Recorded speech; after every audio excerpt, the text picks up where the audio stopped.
All right, everyone, today we're going over ankle cars. So ankle cars are notoriously tricky because keeping the shin and knee out of this lowest joint outside of the foot in the lower leg is pretty tricky from a neurological control perspective.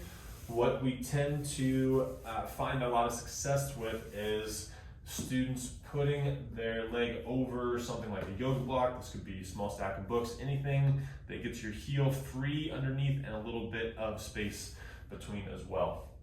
From here, we can just kind of place the hands somewhere so that we can easily notice if there's going to be any rolling or rotation of the hip joint, which would be indicated by the knee turning inside or outside. The other thing that would be indicated is if we're actually getting a little bit of rotation through the knee. This is really hard to get any clean rotation through the knee joint when we're this extended, so we don't have to worry about that too much.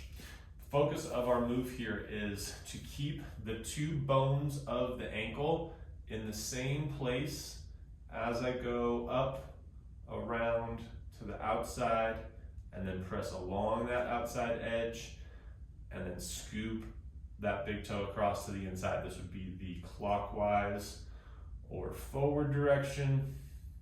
Really, forward is just because we started first today. To go the other way or the counterclockwise direction comes up, across, pressing down along that inside edge, and then scooping that pinky to the outside. So again, these two ankle bones should not move, and you can even reach down with some pointer fingers like I am, or with fingers and hands like so, if that is comfortable for us from a just flexibility perspective.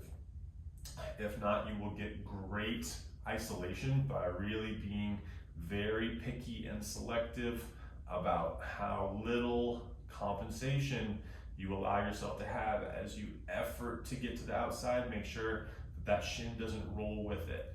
Really try to honor what the individual joint limitation or joint capacity is and really express as much as you can pain-free. Again, breathing in the nose, out the nose, or in the nose, out the mouth, and trying to maintain a sort of down-regulated or parasympathetic state is really helpful to know what kind of tension is appropriate to push through. So these are ankle cars with a little bit of a block to help with that isolation and individual joint motion.